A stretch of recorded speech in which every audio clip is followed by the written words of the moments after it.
Friends, இன்றைக்கி நம்ம அரிசி எப்படி பண்ணுறதுன்னு பார்ப்போம். பழைய சாப்பாடு இருக்கிறதுல அதில் நம்ம செய்யலாம். அந்த சாப்பாடு நல்லா அரைச்சி வச்சுருக்கேன். நீங்கள் மீடியம் சாப்பாடில் கூட செஞ்சுக்கலாம். இதில் ஒரு ஸ்பூன் மிளகு, கொஞ்சம் ஜீரகம், இந்த கருவேப்பிலை, ஒரு 4 மிளகாய் வச்சுருக்கேன். இதெல்லாம் போட்டு நம்ம அரைச்சிட்டு வத்தல் மாதிரி காய் போட்டுக்கலாம். மிக்சியில் போட்டு நம்ம அரைச்சிடுவோம். நம்ம இதை கொஞ்சம் பெருங்காயமும் போட்டுக்கலாம்.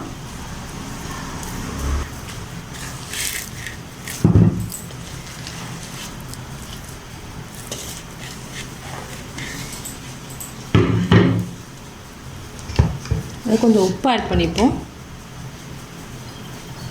நம்ம அரைச்சிட்டு வத்தல் மாதிரி போட்டுக்கலாம். பாருங்கள், நம்ம அரைச்சி கொண்டு வந்துட்டோம். இப்போது இந்த மாதிரி இருக்குது. இதை நம்ம சின்ன சின்ன உருண்டை தட்டில் வச்சுக்கலாம். நீங்கள் துணியிலையும் போட்டு காய வச்சுக்கலாம்.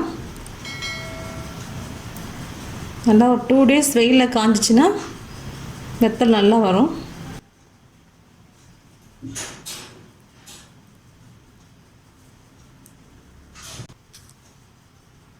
பாருங்கள், இது ஃபுல்லாக போட்டு வச்சுருக்கோம்.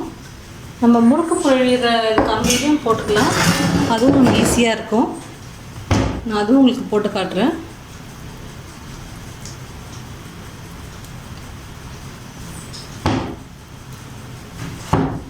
ஃபஸ்ட்டு அது முறுக்கு போய் எண்ணெய் தடவிடுங்க. அதுக்கப்புறம் அது மாவு போட்டு ப்ரெஸ் பண்ணிப்போம்.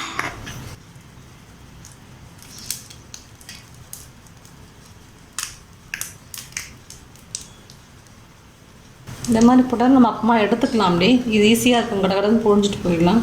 2 நாள் வெயிலில் காய வச்சு எப்படி இருக்குன்னு பார்ப்போம். கிளாத்துலேயும் பொழிஞ்சிக்கலாம்.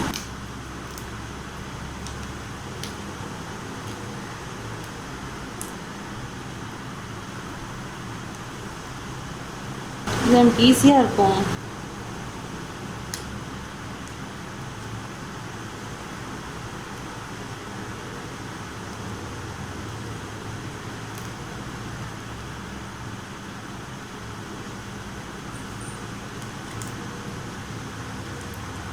நான் துணியில் போட்டிருக்கேன்.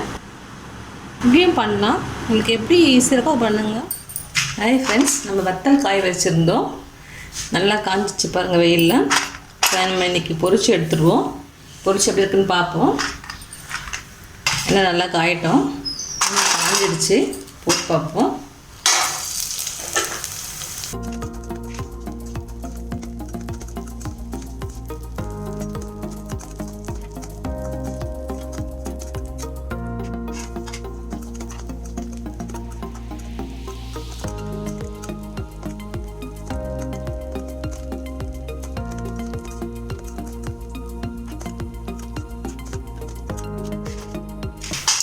முழுப்பு இதெல்லாம் புரிஞ்சு வச்சுருந்தோம். அதையும் போட்டு பார்ப்போம் நம்ம.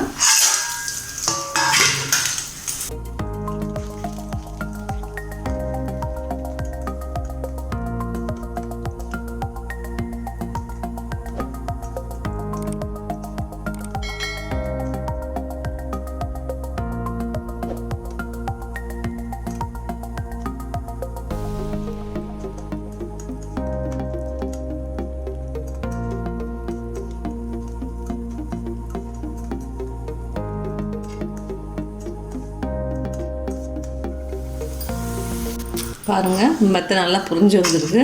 இந்த வீட்டில் மீண்ட சாப்பாட்டில் நம்ம இந்த மாதிரி ஒரு ரெசிபி பண்ணியிருக்கோம். நீங்களும் ட்ரை பண்ணுங்கள். பிடிச்சிருந்தா சப்ஸ்கிரைப் பண்ணுங்கள். தேங்க்யூ.